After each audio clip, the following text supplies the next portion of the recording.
Okay, so I came across this photo TikTok thing by Earth. They were asking to name a dead fandom, and I have a real dead one. That's the Partial series fandom. Before I go on, I'm going to put a spoilers warning for the Partial series. Now this series was written by Dan Wells, who published it in 2012, and it's an absolutely brilliant series. But it doesn't get talked about enough. The story is essentially set in a dystopian-type New York, and we also have the main character which it follows. She has the awesome name of Kira Walker. In the first book, we meet Kira, and she's part of a group of people in Long Island who think they're the only humans left. In this book, we also find out that there's these super soldiers of sorts, who are called Partials. And they were bioengineered to be weapons. According to the book, they think the Partials created this illness called RM to kill out every human baby. The babies don't live more than a few days at best. So they're trying to find a cure for it. Which Kira discovers that the cure has something to do with the Partials. Kira only found that out when she had captured a Partial to study their immunity to the illness RM. The rest of the series follows that plot point of trying to cure the illness, and it also has a romance subplot in it, where Kira falls in love with a Partial named Sam, which helps the humans and the Partials eventually learn to live in peace with each other. Considering it has this plot and is amazingly well written, it's terribly sad to see such a dead fandom for it.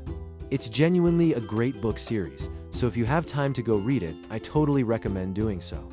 Okay, so when I was growing up, I was homeschooled through like an online charter school. So it was this mixture of public school but online schooling.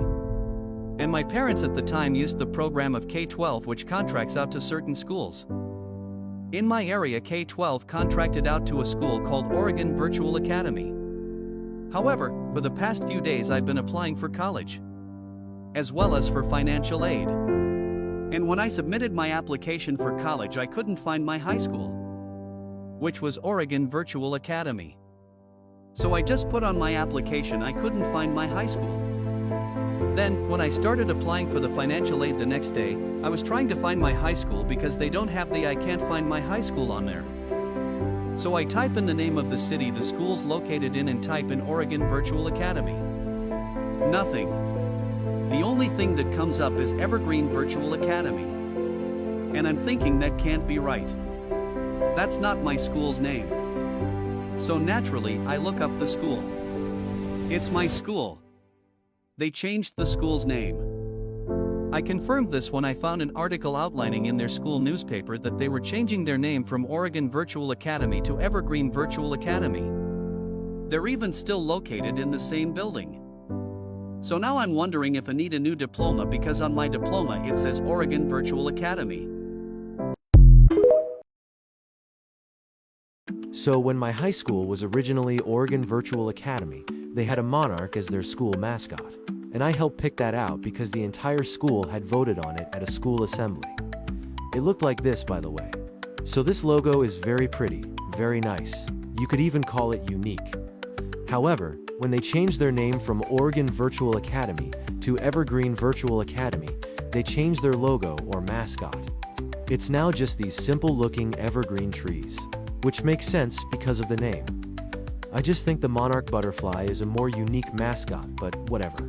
I kind of wish they kept the monarch butterflies, because at least the school would have kept a semblance of personality or uniqueness, which they always pushed for us kids to have.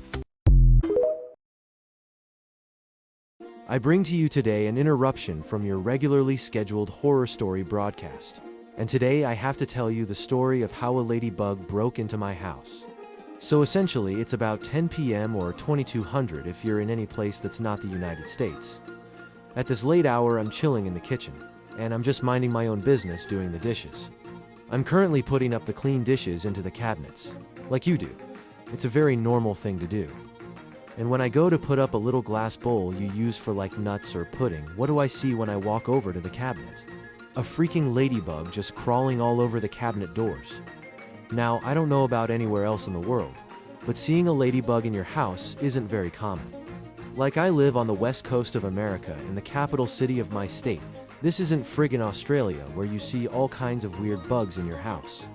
So at this point, I'm concerned I'm hallucinating, which is a valid concern because there's at least one person in my family who has schizophrenia. Now because of this ladybug, I'm questioning my sanity and wondering if I've started developing schizophrenia and I've finally lost it. In the meantime though, in case this bug is real, I capture it in a little glass. After I capture it to make sure this thing is real and I'm not going crazy, I send a picture of it to my friends. Fortunately, my friends confirmed that it is indeed real and I have not gone crazy just yet, which is a relief for me. So after I confirm that this bug does indeed exist and I don't have to go down to the mental hospital, I take the ladybug outside and place it on a flower, where it belongs because it does not belong inside. Though I really don't blame the little guy for coming inside, it was 101 degrees Fahrenheit, or for those of you overseas, it was 38 degrees Celsius. So either way, it was hot as all heck earlier that day. But anyways, to prove this guy actually did come inside my house, here's a little picture of him for you guys. So just sit back and enjoy this little ladybug picture for a moment. Lizard, lizard, lizard, lizard, lizard, lizard, lizard, lizard, lizard, lizard, lizard, lizard, lizard, lizard, lizard, lizard, lizard, lizard, lizard, lizard. Okay, so I came across this video a while back. I can't stitch the video, but I'll leave a link to it in the description. But in their video, they're a teacher, and one of the icebreaker questions they asked to their students was if you could have any pet that's any size, what animal would it be and how big would it be? And for me at least, hands down, it would be the great-eared nightjar, and I would make it about the size of a small truck. Now, why this animal in specific?